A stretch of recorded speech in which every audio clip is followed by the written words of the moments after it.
Welcome to At the Table with Tony. My name is Anthony Scilia, better known as Tony Manja, and today I'm being joined by Monsignor Joseph Ambrosio. He is the pastor of Our Lady of Mount Carmel Church in Newark, New Jersey. I'm also being joined by my good friend Eric Lavin. He is an authority on all things Catholic and Italian and Italian-American history. So, Monsignor and Eric, welcome to the show.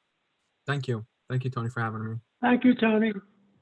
It's my pleasure. I mean, it's kind of so I've been doing these shows. This is my 15th show that I've done since I've been in quarantine. So it's a way to kind of continue my podcast, even when I'm not able to go out on the street or go out into the different restaurants and the different places to visit. So this is a way that I get to still continue doing what I love to do by bringing some my love for Italian Americana to the world. So so the topic of tonight's conversation is Italian parishes or Italian churches in North Jersey and beyond. So, Monsignor, you born and raised Italian American. So, give us a little bit of your background. Where is your family from in Italy, and where are you from here in the States? My family is from, which would be my mother and father were from Morona del Sannio, which is in the province of Campobasso in the region of Molise, Italy. My father was born in Italy, born American now, because his father and mother were American citizens. My mother came later as a child. She grew up in Montreal, Canada, and then also, in an Italian community.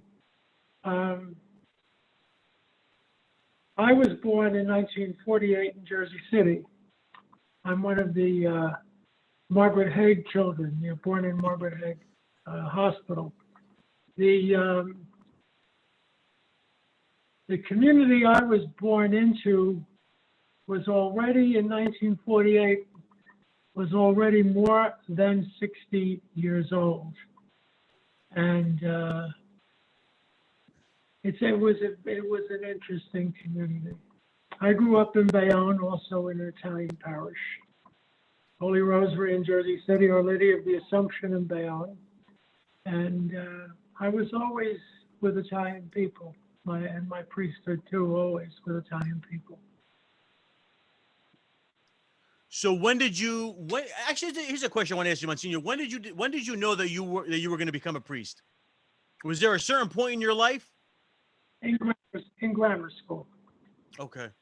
In grammar school. Was there something that Well, a good example of good priests. I mean, in Holy Rosary, we had Monsignor Santora, who was a fabulous priest. I didn't know him very well because we had moved away, but we were there every Saturday to be with our elderly aunt and uncle, my grandparents' sister. And we used to go to church there. That's how I know Pat O'Boyle. I knew him as a child, believe it or not. And in Bayonne, we went to Assumption Church, and there we had very good pastor, priests, very good sisters. We had the Filippini sisters, and we went to church a lot in Catholic grammar school. It was a very, very good preparation, very good training for anyone that had a vocation. It was very, to contrast it with today, we went to Mass every day in Lent. And that's when there was the fast from midnight. We brought our lunch in one bag and our breakfast in another bag. We went to Mass every day in October for Our Lady's Rosary and every day in May with benediction in the afternoon. And Stations of the Cross every Friday at 2:30, and then we would be dismissed from church with benediction, the whole works. It was a wonderful thing. I'm glad I'm old enough to have seen that and to have experienced it. It was wonderful. Yeah, because unfortunately nowadays, I mean, I don't think that I've never had that experience growing up. Although I still felt close to the church, I just never had that same experience. And it's unfortunate in a way that sometimes I guess we kind of forget our religion, that it should be so important to us, and yet we kind of take it for granted, I think, sometimes. But I think that through this pandemic, I have noticed, I mean, maybe it's just me, or maybe it's just seeing stuff on Facebook, but I have noticed to a certain extent that people have become seem to be coming a little bit closer to the faith, trying to draw closer to the church. So I don't know, have you Eric or Monsignor, have you kind of noticed this same thing? I mean, Yes, they grow closer to God because there is a something frightening and something that is canceling out our life as we know it. And that is not an easy, it's not an easy thing to accept. Yeah, we need comfort, we need help, we need with the strength that comes from on high, as they say. Amen. I've noticed too. I mean, I manage I'm one of the few people that manage the Mount Carmel Facebook page, and I must say we've all gotten kind of creative with how to reach out to the people and actually touch them in different ways rather than them coming to church. So, I mean, we've been doing thanks to Alan, our seminarian. He had a fantastic idea to shout out all the saints that we have in church. We have loads of saints, loads of pictures, loads of everything. And giving them just a brief history, brief synopsis, a little devotion. I mean, all the viewership that we've seen too with Monsignor's weekly masses. I mean, he does Saturday nights 7 in English, Sundays at 11 in Italian, and I mean, just hundreds, even thousands and thousands of views, which is amazing. So, Yes. and a lot of people commenting writing in, I was married in this church, I was baptized in this church, my family this, my family, and people are starting to reconnect. And I hope that as a result of the pandemic, it might be an impetus for people to come back, reconnect with us in person, when we can again, obviously. There's that famous saying, there are no atheists in foxholes. Yeah. So I mean, really, when things are going bad, people find a way to come back to God, and I think that I've seen that plenty during this time. And again, it's very trying, and it's but you have to look to the bright side, that there is light at the end of the tunnel.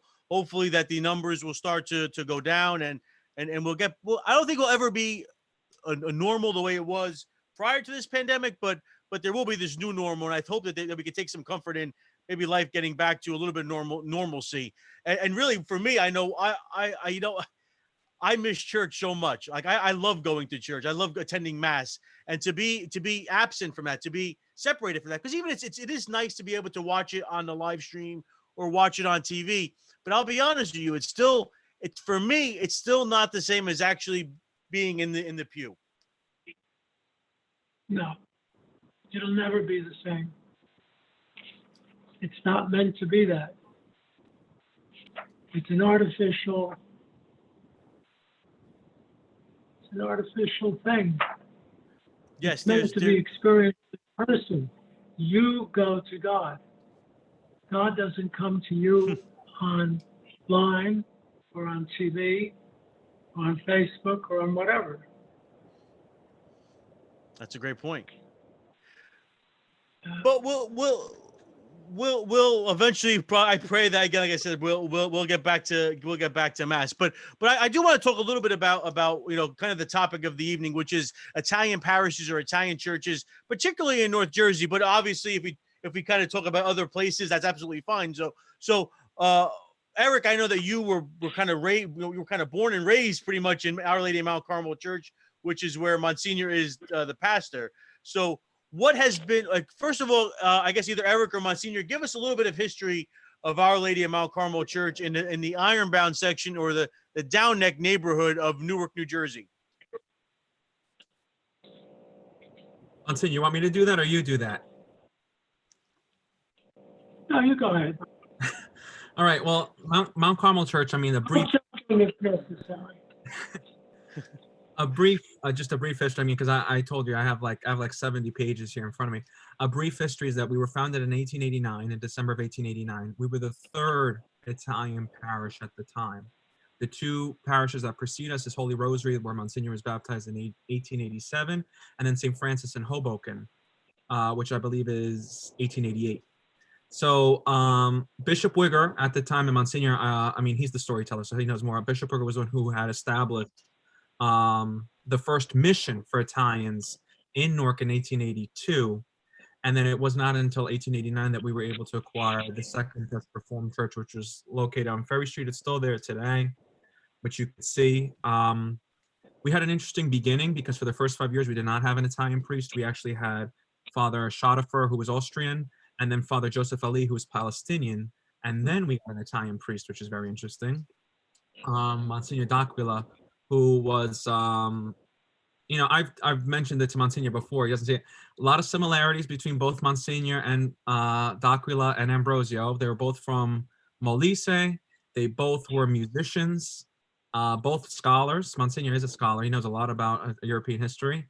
And he established the first school for the children of Italian immigrants in the state of New Jersey. Really? Yes, and at the time he was able to entrust that to Mother Cabrini. Mother Cabrini worked down neck for about 4 years or so. And then she started the St. Anthony's Orphan Girls Asylum, which is presently Redemptoris Mater Seminary, not cemetery, in Carnegie, right next to me. And the church eventually moved. I mean, the Italians, they left that industrialized area that around Penn Station.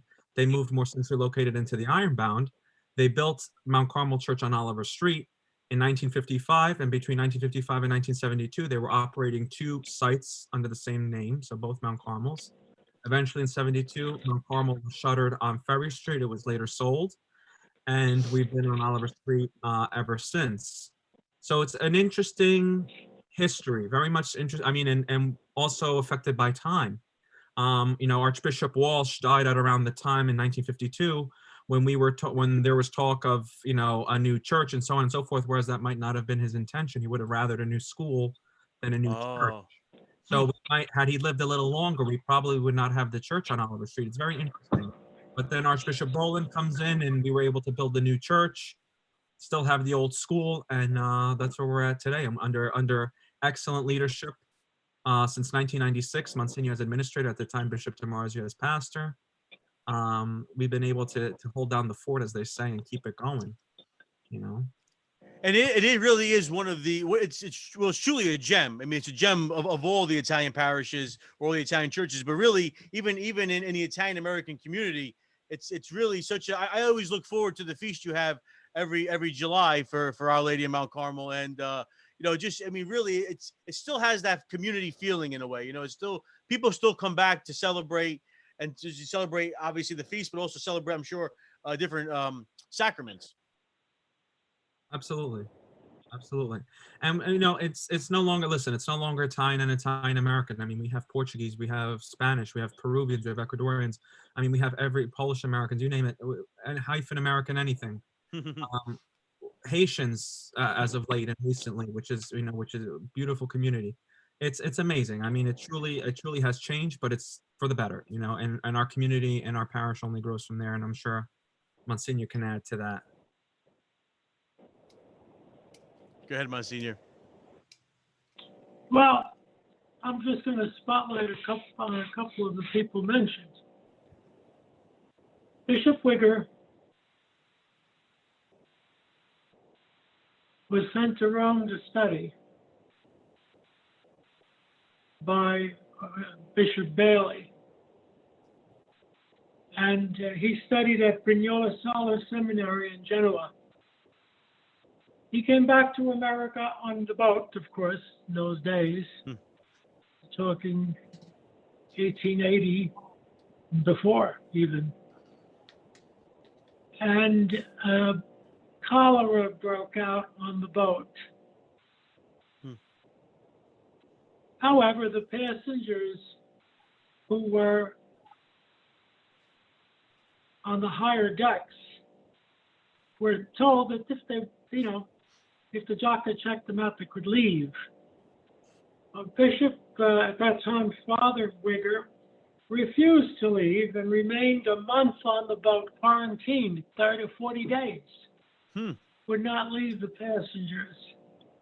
He could have died during that period, and a piece of history would have been lost. But most of all, a very fruitful ministry and a very wonderful bishop in the state of New Jersey would have never been. Archbishop Wigger acted on information that he was given, that there had accumulated between Broad Street in Newark and all the way down to Ferry Street, 20 to 30,000 Italian people. And this meant that there was an emergency. It wasn't that easy to count people in those days, and it wasn't that easy for information to get around, but someone told him that there was a committee formed and they wanted to come and see him about starting a parish. And when the Presbyterians saw this wave of immigrants, they were alarmed, and they put up a number of churches for sale. One of them being First Presbyterian Church on Edison Place in Ferry Street. He bought it through a third party, so they wouldn't know they were selling to him. And when the committee went to meet him and to speak to him, he said, "I'm way ahead of you. Here are the keys. Go down and get to work." And, he's German. He was the son of immigrants from Westphalia, Germany, and he had that rather no-nonsense way about him. He was not always liked by people, but he was a very good and honest and very, very good priest. The diocese grew tremendously under his tutelage. Then there's Monsignor d'Aquila, Ernesto d'Aquila, came to America, like a lot of young priests in those days, to work with the immigrants and also maybe to be able to do something for their families. And Monsignor d'Aquila had a tremendous education.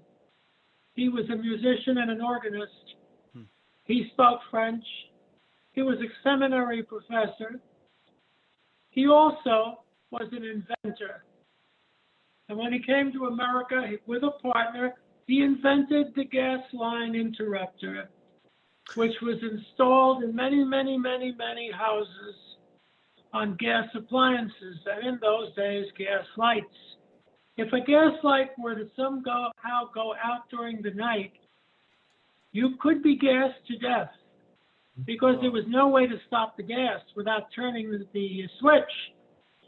In this case, though, he invented something that when the flame went out, boom, a valve closed and the gas stopped. A lot of that money he funneled into Mount Carmel Parish. A lot of that money he lent to different churches and sometimes was never repaid. He too had his ways. He could be ornery, but he was a kind and generous person, and he died too young. And in the end, of course, people realized what they had lost. Yes, he opened the school. He bought the old office building here on and refitted it into a school. He got Mother Cabrini to come and work here. The school was on Ferry Street. I'm sorry, I made a mistake there. The school was on Ferry Street, number 50 and 52, I believe, no longer extant. And there she taught the children of immigrants. The place was packed. It was. They had no heat in the winter. and nothing in the summer. They died in there in the heat. It was 2 But they just storefronts. couldn't wait to go to school. It was a storefront, yeah. It was extremely hot. And I think that Mother, So, she wrote she had 27 cents to get it all started. Anyway, I'm sorry, I'm saying you continue. Just wanted to give, a little detail. those were the good old days. Those were the good old days. The Diocese of Newark was very, very fortunate in having bishops like Wigger. Wigger was succeeded by O'Connor, who was to be bishop 27 years, as a celebrated silver jubilee as Bishop of Newark. O'Connor was an amazing person, very quiet, but he opened 85 schools. Wow. Was an amazing thing. And I don't know, I don't remember how many parishes, but it was an astounding number of parishes. And he opened churches for Italians, Poles, Germans, Slovaks, you name it, and those parishes were opened. These were great men. They were great men. They were wonderful bishops. And of course, then came Archbishop Walsh, who everyone thought was a closet Italian because he was always seemed to be with us, usually partying and eating at parish events, and his sociability and his love for the immigrant people was brought out in the tremendous number of vocations and the amazing outpouring of affection and generosity on the part of the people of the Archdiocese of Newark. He was the first archbishop, and he brought a lot of joy. He brought a lot of honor and a lot of pride to the Archdiocese. We were supremely lucky. But then came the Depression, and it was something very, very difficult. Many parishes did not make it through the Depression. They just couldn't make it. So that's at least something. Mount Carmel, of course, lived through the Depression. Monsignor died in 1933, and in his will, he left the parish $10,000. That's $150,000 in today's money. Tide you over until good times come. So it is, it's a wonderful story when you think about it. And the Definitely. generosity never ceased. It's just wonderful. So what could we say? Now the first Italian parish though in New Jersey was Holy Rosary, correct? Correct. Holy Rosary. Jersey. No. Well, yes, Holy Rosary was the first. Yes, I was thinking of Newark, and Newark would be St. Philip. St. Philip Neri, which is no longer in existence. And So that was Holy Rosary is the oldest. 1885. It was the oldest. And who founded that? It was founded by Italians from where? Holy Rosary was the whole peninsula. Really? Oh, so it was whoever was living in that neighborhood, or even beyond. Oh yeah, of course. In 1885, when it was built, people came down Route 7, the Belleville Turnpike, it was called those days, Washboard Avenue, because it was paved with planks, and horse and buggy to go to Mass. Wow. Holy Rosary in those days had 10,000 parishioners at least in a wooden church, which was extended twice to bring it up to a maximum of 600 people. Wow. And it was the typical operation with the bullhorns over the doors open, windows open, and the heat would kill you. And people would be standing outside, the whole thing. Until 1902, when the present church was built, but only 3/4 of the present church. The present church was extended in 1934 in the depths of the Depression under Monsignor Di Perzia, and it was extended, and the sanctuary and the altar that we see now were installed by him in 1934. The worst year of the Depression, and no one knows how they did it. It's beyond belief, but they did. The Yep. Italians then, the St. Philip Neri was founded or was staffed by Palatines, correct? I Monsignor? believe from its beginning. I believe from its very beginning it was, yeah. And what part of Newark was that, St. Philip Neri? Central Ward. It is where the New Jersey Bell buildings are. I'm not sure of the exact street, but it's Okay. up past Broad Street, up there. So closer to St. Lucie, I guess, than to No, Mount Carmel. no. It would be closer to St. Lucie's, but not that close. It would be. Central Could be Ward. sort of north. I don't know if that's Central Ward. I'm not sure. I believe it might still be. I don't know. I'm not sure. Do you know who were the Italians that settled in that neighborhood?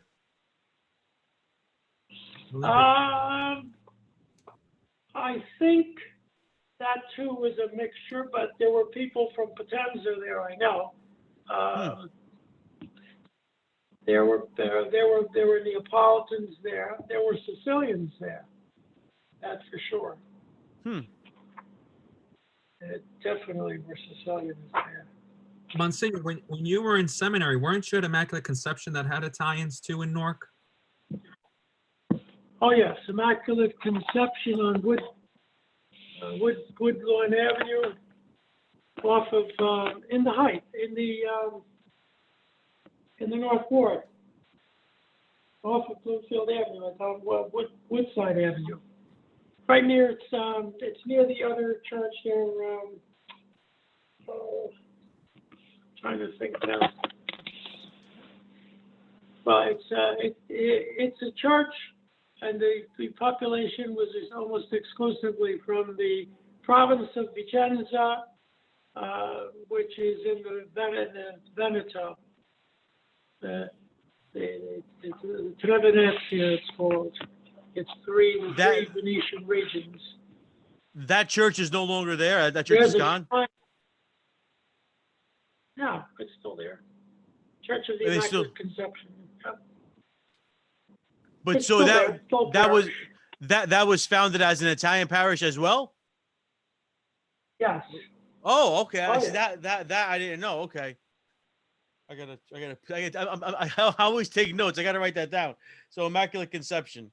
Yeah, and they were from Veneto. They were from the North. Immaculate Conception, definitely. St. Philip Neri, definitely. Our Lady of Mount Carmel, Our Lady of the Holy Rosary, and I'm trying to think if there's anything else. If you count St. Anthony's in Belleville as Newark, Silver Lake section. Yeah, that was straddled the line between Newark and Belleville. That straddled the line.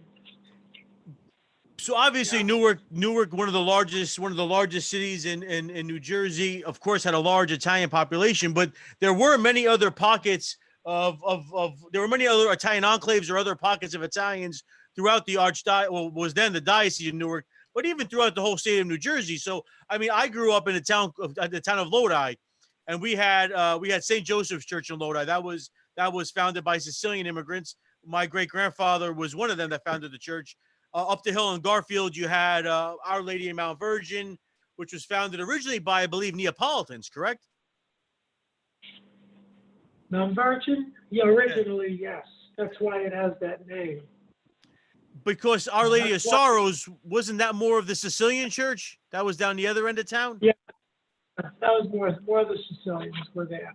And that was a mission of,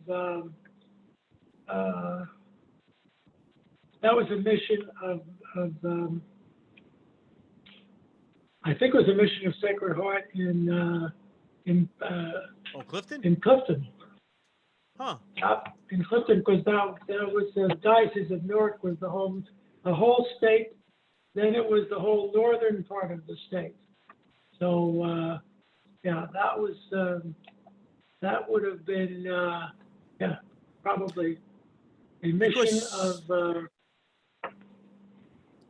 Because Sacred Heart was also, that was founded by Northern Italians as well. Sacred Heart was an Italian foundation, yes. I think they Remember, were from, they were also from the Veneto, I believe.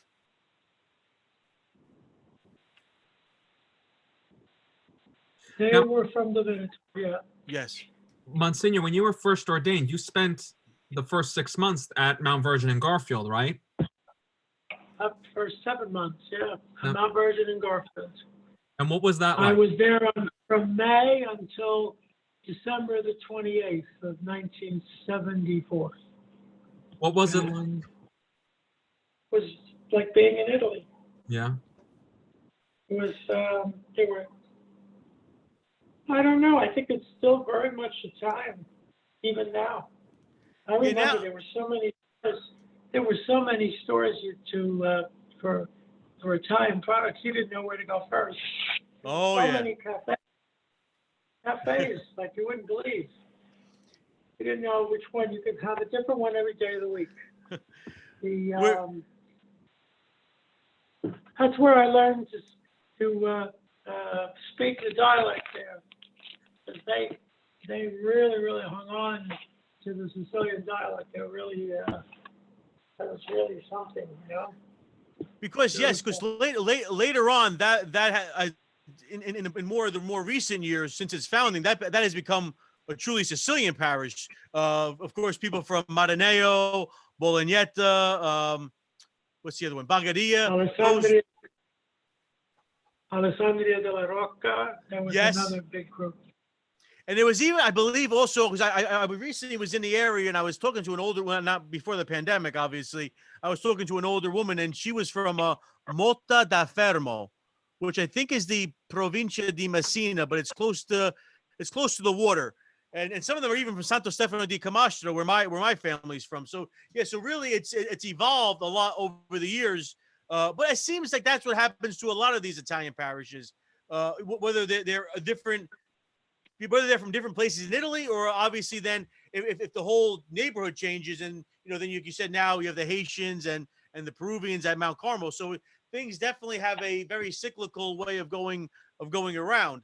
But also the other areas that have a lot of Italians. A place I can think of, Hoboken, New Jersey, a large Italian population. You had the San Giacome's from Monte San Giacomo, who pretty much founded St. Anne's Church.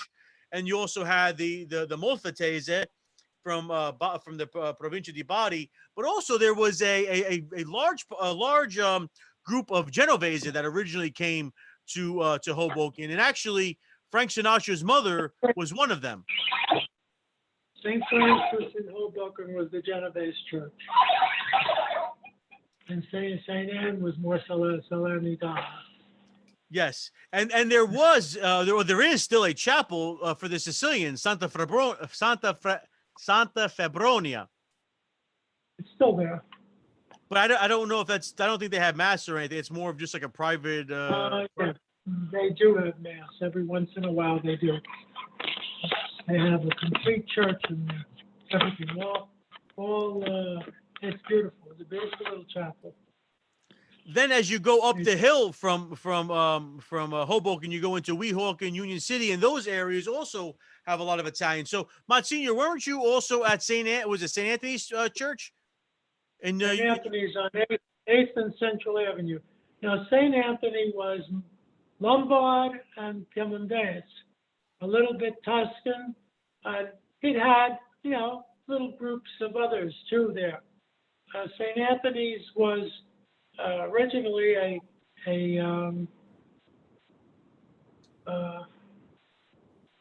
it was a ministry of the Passionists. They took care of the Italian people of Union City, and they started St. Anthony's Church for the Italian people. And that too, St. Anthony's Church had a very interesting connection to the Salesian order through its pastor, who was the nephew or grandnephew of the second successor of Don Bosco, the superior of the Salesian order, Blessed Philip Rinaldi. And Monsignor Rinaldi and 3 of his brothers were ordained priests, all Salesians. Monsignor left the Salesians for whatever reason, and then he entered the archdiocese. And 2 sisters were Salesian nuns. And St. Anthony was an interesting place. The church was beautiful. It was, a little bit roughed up by the times, but it was a beautiful church. It was built in 1950, I believe. Oh, so it's right a newer after the church? war. Yes. The old church was a wooden church. It was very nice in looking inside, but outside it really, you could see that it had seen better days. And it was also one of those churches where there's no room on either side to teach. It was right near the monastery and packed into a block filled with buildings. So Monsignor Rinaldi built St. Anthony's, and Monsignor Rinaldi was an Italian immigrant, of course, and his family, some of them came to America. He had a brother who was pastor in the church, Corpus Christi in Portchester, New York. Oh, Church yes, was famous for the Holy Shroud of Turin that was the copy that was kept there. And Monsignor Rinaldi left the Salesians, and within 30 days,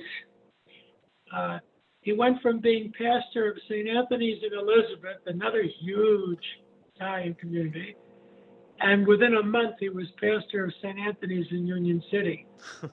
He was also in the Army. He was a chaplain in the United States Army, and after the war, he was asked by Pope Pius to come and see him. It was summoned to the Holy Father. So the Holy Father said to him, I don't want you to go home. He said, I want you to stay here. I'm going to make you an archbishop, and I'm going to put you in the diplomatic corps because of your experiences. Because after his tour of duty, he spent a year in Italy directing relief efforts. So then he begged the Pope not to force him to stay. He said, because I promised the people of Union City a new church, and I have to keep my promise. Wow. Pius XII, instead of being upset, didn't know what to do for him. So he said, I make you a Monsignor now in front of me. And he ordered a huge collection of relics to be made for him. All the apostles, all the founders of religious orders, all the favorite saints of the Italian people, everything you could think of. And then he said to him, go see the king because he too has something for you. Sure did. A lot of knighthoods. It was Really? decorated so many times. Oh yeah, but by the time he went home, see, all during the war, and then during his year where he directing the relief, whenever he had a chance, he went to Pietrasanta and picked out the marble, the altars. The church was to be one of the most. It was the largest church. The Italians. It was the largest Italian church until until the Holy Family at Notley was built, which is a little bigger. St. Anthony's is an immense church. It's sat, 1,000 people at least. Wow. A big church. And very spacious, yeah. But also in Union City, there's also St. Rocco, correct? St. Rocco's, yeah. And that's more Rocco's of a Southern Italian parish? I don't know much about St. Rocco's. It's a very beautiful church. And also there was what? Our Lady of Libera? Libera? Was it? Well, everything was West New York. That's West New York. Okay. Libera was a lot of people from Campobasso there, but they were not the whole church, but there were enough of them that they named it after a devotion from Campobasso. But you see, so I mean, then you go north from there and you go into Fairview, and Fairview had actually the church is called Our Lady of Grace, but it was founded as Madonna delle Grazie. Yes, that's the legal name still. And that's run and it has been run by the Palatines as well. Yeah, it still is. Yeah. Father Peter, I believe, is the pastor there. Well, the Palatines ran the church in Union City too. They ran we just talked about it. St. Rocco? Yeah, St. Rocco's in Union wow, City. I didn't know. Okay. So interesting. And An then amazing story. Someone should write it. About what? About that church? Well, the Italian churches in Newark, there were many. Yes. There were 30 at least. At least 30. The other interesting thing is, so obviously then you go into these little hamlets in northern New Jersey and northern Bergen County. So such as I think it's Northvale, which at one time had a very large Italian population. And I believe the church there is also St. Anthony, correct? Correct, yeah. Because wasn't there the story that the pastor had sheep or something living in the rectory or chickens or something? Sheep? I don't remember anything like that. I'm going to look it up. I thought there was something like history of the church in New Jersey, so might say something in here. I don't know.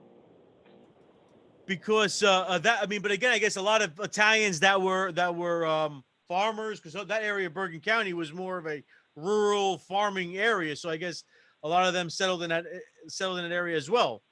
Speaking of rural farming areas in Bergen County, Monsignor was telling me about a church in Moonachie that is no longer existent, of St. Anthony's. Monsignor, what about that one? St. Anthony's, yeah. What was the story with that? It closed during the Depression, I believe, in 1934. Was there an actual? People had nothing. Did they have an actual church? Yeah. What's even more amazing is there was a church in Newark. As you're going up, because it's a one-way street.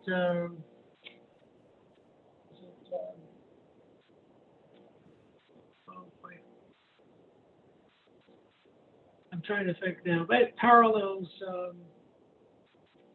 Ferry Street. Raymond Boulevard? No. Raymond Boulevard. Raymond Boulevard. Now, normally you would think the right side of Raymond Boulevard is all industrial, warehouses, but it wasn't. It still has people living there. Still, it's considered St. Aloysius Parish now. But in those days, it had the Church of St. Mary Magdalene. It had a church, a rectory, a school, and a convent. Wow. And it's all been turned into warehouses at this point. One man told me, he said he's sure that his factory was a church at one time because the door is shaped like a church door. So Wow.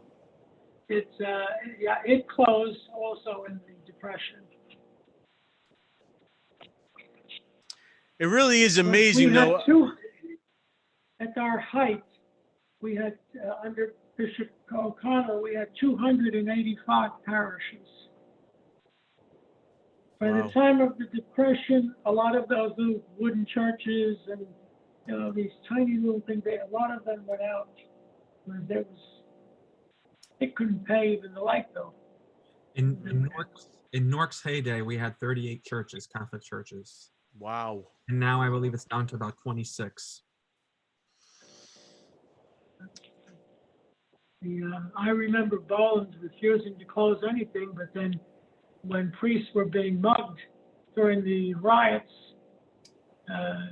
he ordered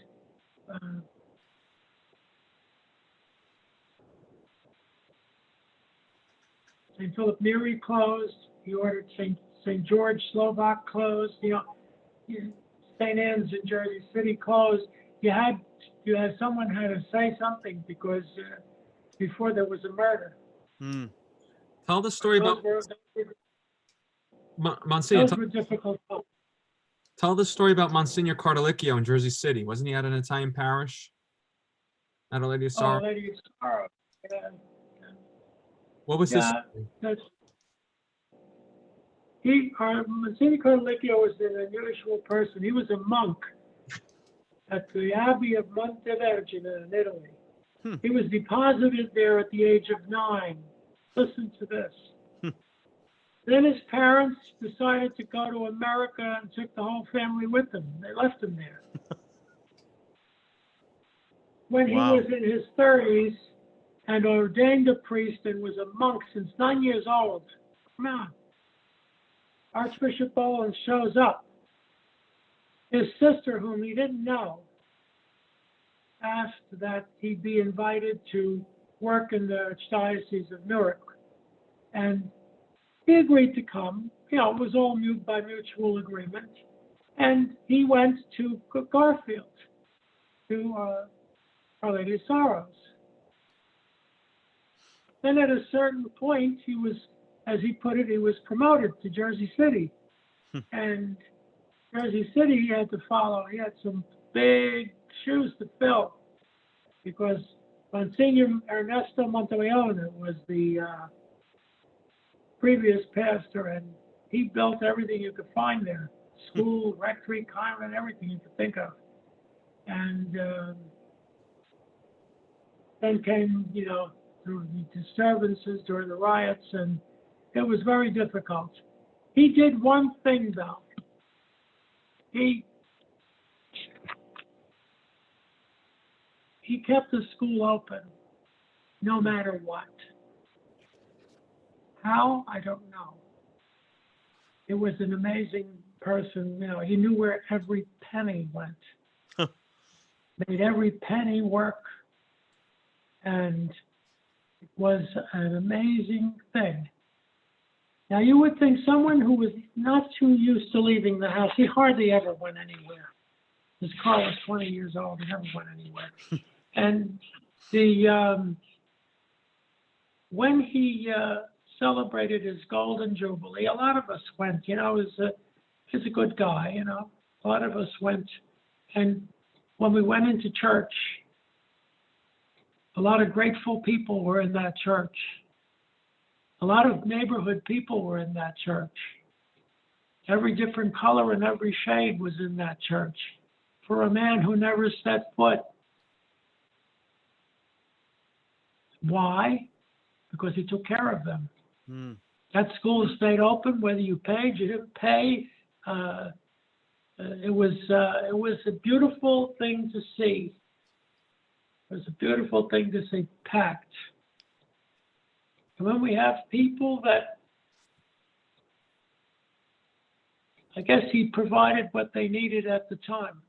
They needed a safe place for the kids to go to school, and he did it. But they all had their faults, but their virtues outweighed their faults.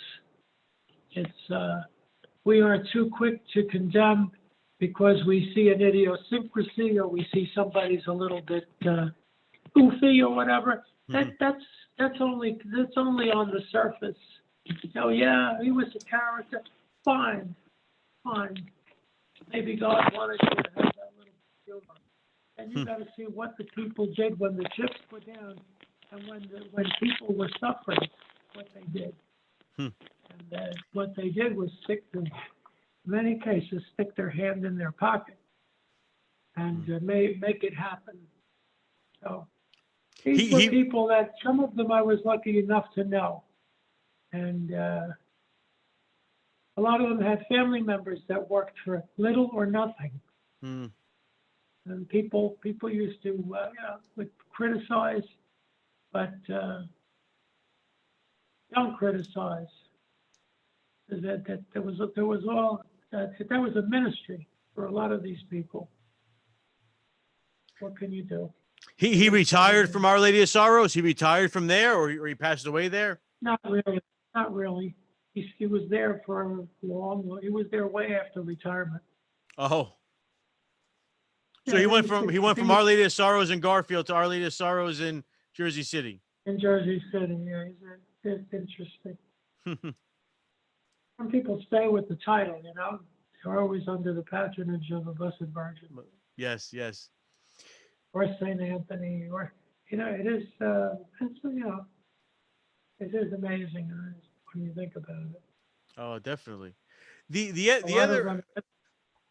other area of the diocese, or the archdiocese that has or had a lot of Italians was also Scotch Plains, right? You had Saint what is that? Saint I can't think of the name of the church now. Bartholomew. Bartholomew, yeah. And they're from what? Montazzoli and the Abruzzi. Provincia di- Montazzoli, Abruzzo. Yeah. And that's their patron saint, Saint Bartholomew? No, actually, I lied. Saint Nicola di Bari is their patron. Yeah, San Nicola's the patron saint. They're in that's not an Italian parish, though. That's a territorial parish. It was not established specifically for Italians, but there are a lot of them there. Oh, is Our Lady of Mount Carmel in Montclair? Is that considered an Italian parish, a national parish? Yes. It was, yeah. Oh, they could take that distinction away from them? It's now merged with the other parish, with Immaculate Conception. Yeah, because it's Saint Teresa Calcutta is the name of the newly formed parish. But there was a lot of Sicilians as well settled in that parish, as well as people from Aquilonia and Lacedonia, right? That's the was it Provincia di Avellino? Correct. Yeah, that's right. There was an Orange too. There was a famous priest that Monsignor, I don't know, did you ever meet him, Annunziato Crescenti, that you always talk about? Well, Crescenti was American born. But he ministered. He sounds like he was from Italy, but he was American born. He was a longtime pastor there in Montclair. Montclair, yeah. And he died, he was on an outing with his sister and they were on the train coming into the station in Montclair, and the train jumped the tracks. And I'm not even sure if it capsized.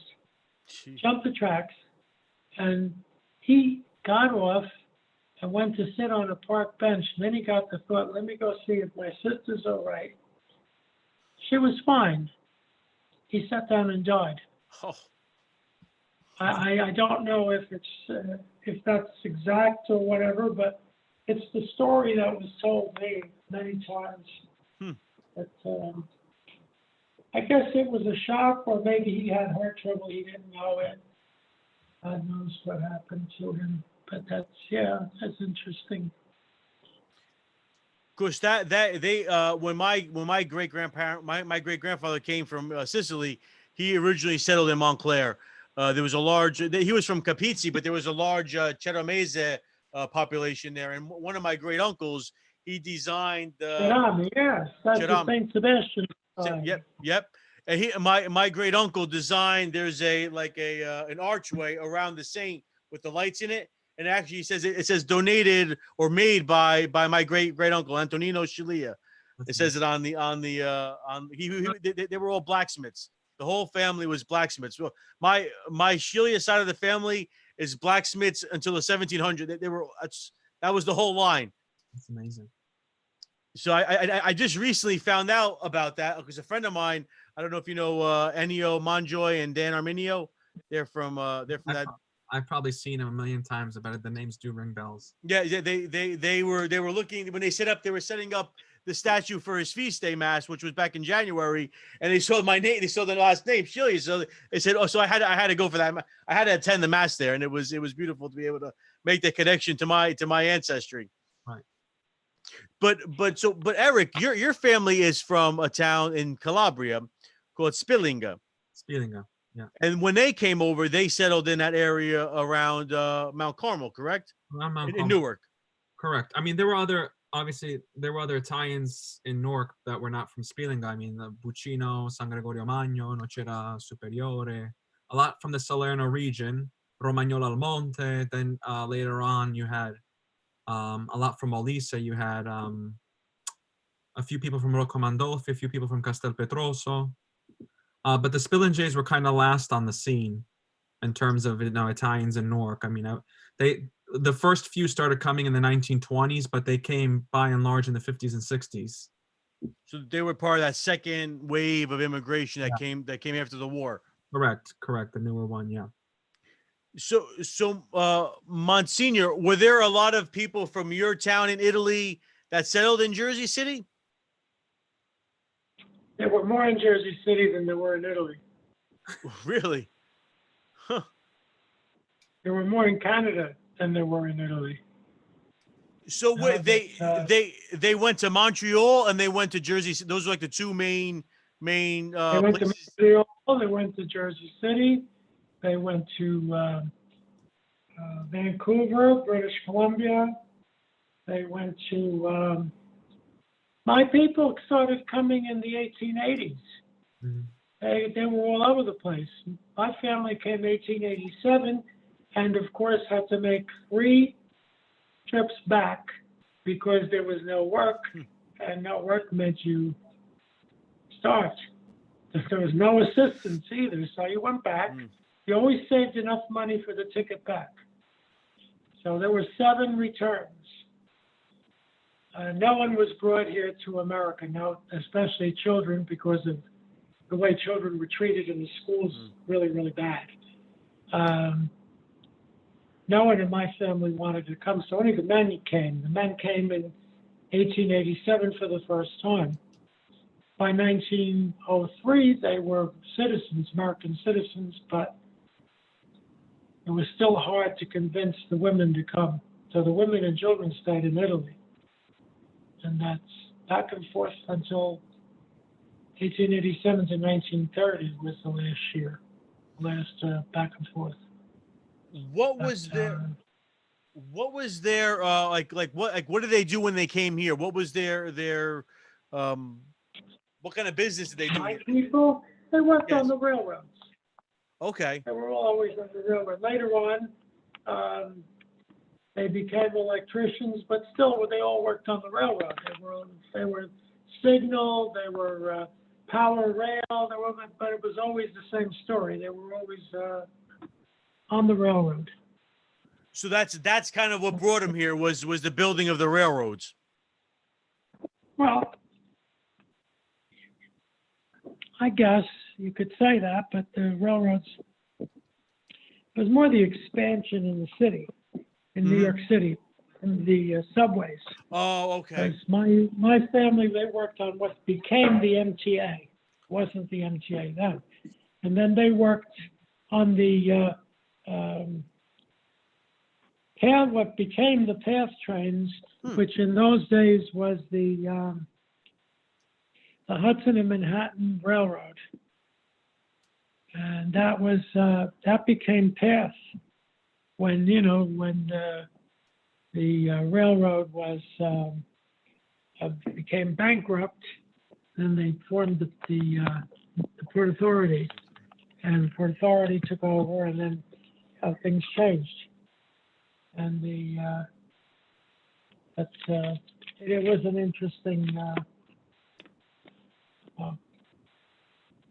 And what province is that? Is that in Molise? What?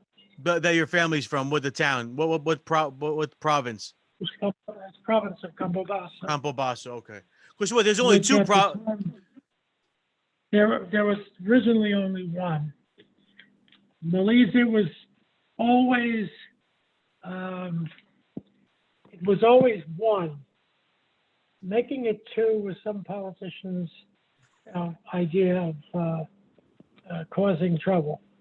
And all it did was it forced people to go to two places to get, because it is the smallest population, I think.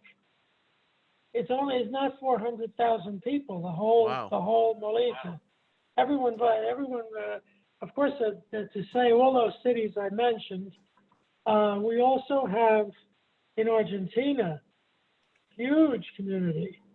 In Venezuela, we have too. We have in Australia too. We have everywhere.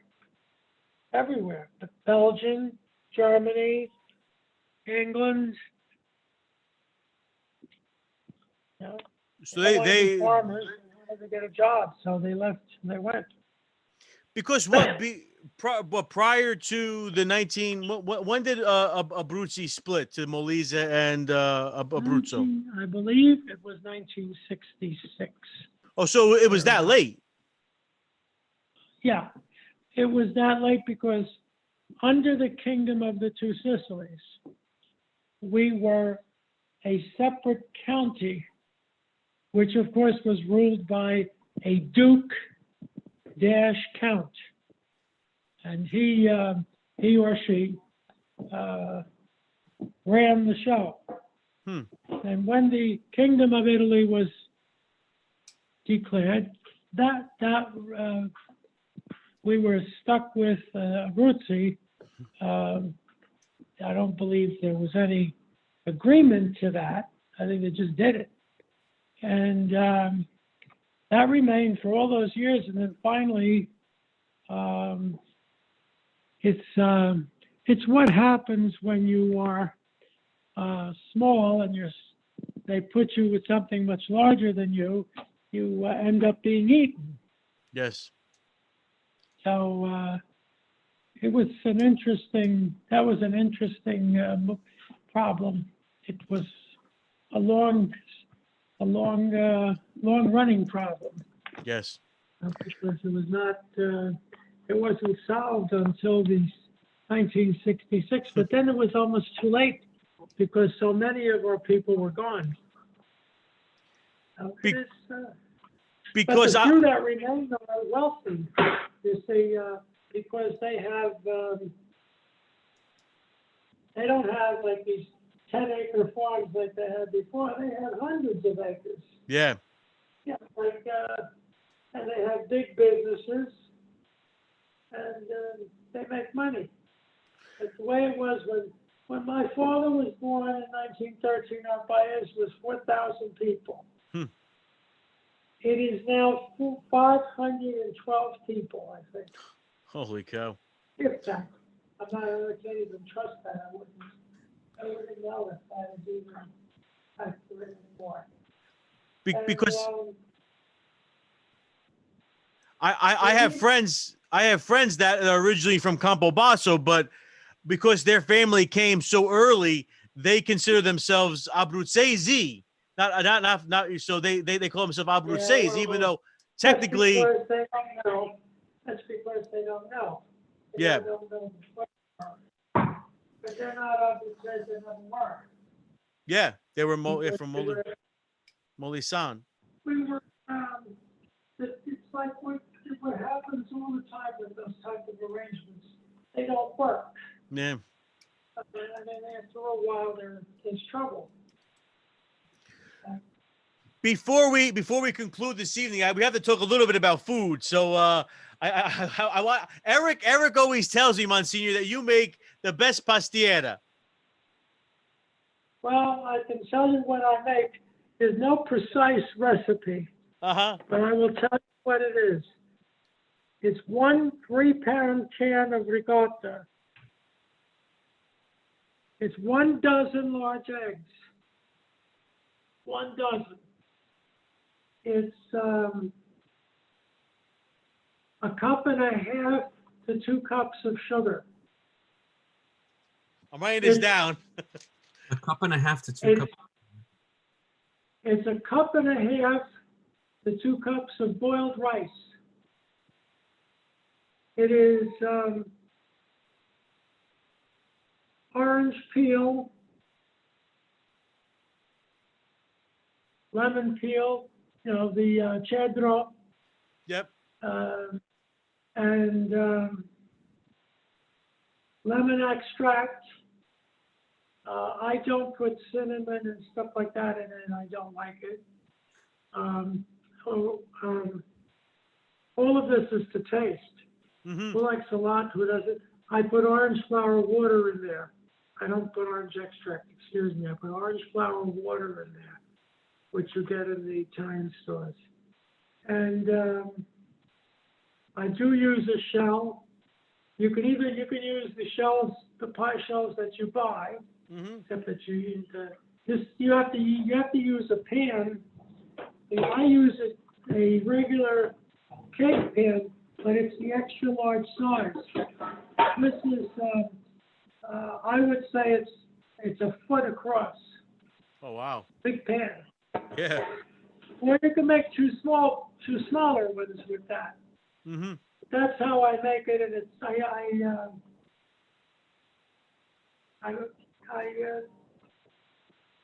I don't remember having a recipe ever.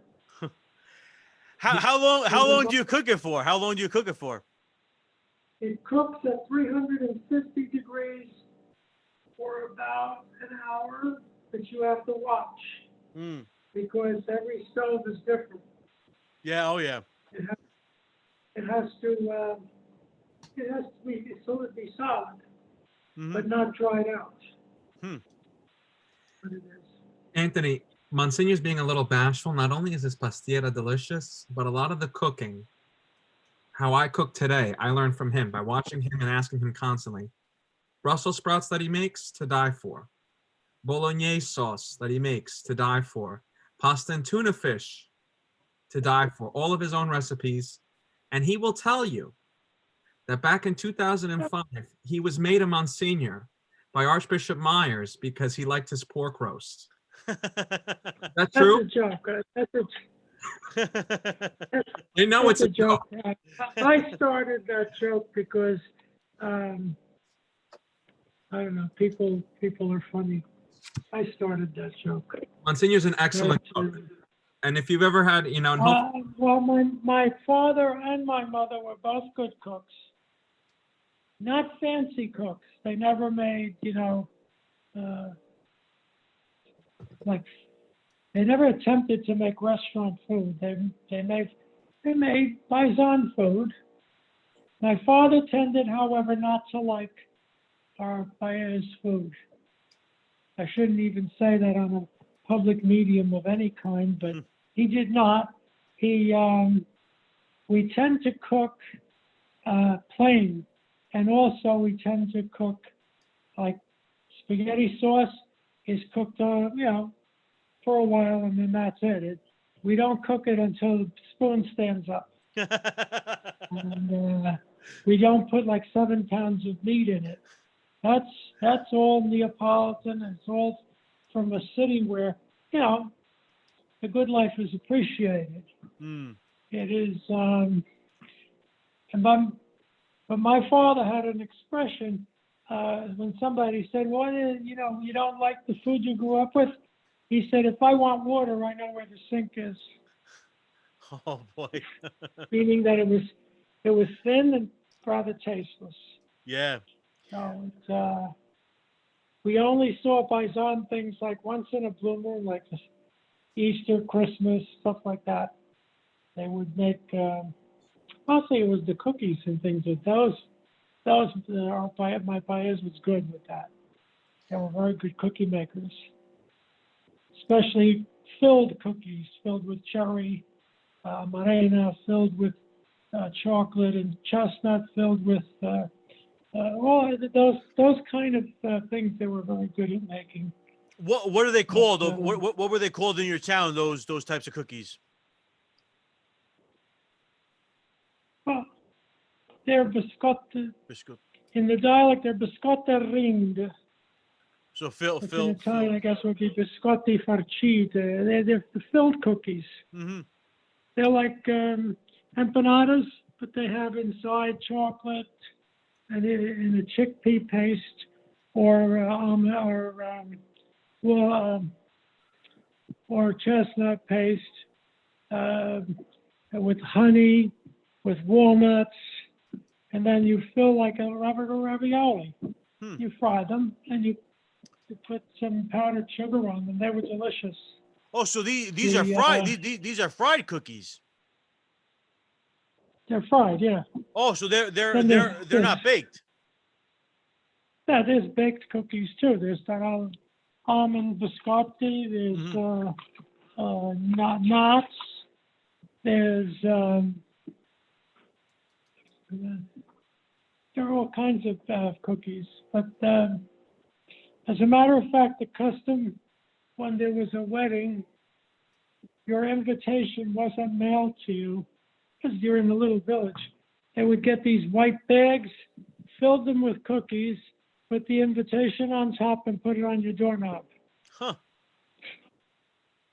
So that the wedding begins with the morning when you go out to see what's outside, and you see the bag, you bring it in, and you enjoy with that morning's coffee. You enjoy your wedding cookies.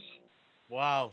So, I remember you were telling us a story about there was a woman that she was famous for making these wedding cookies in your town.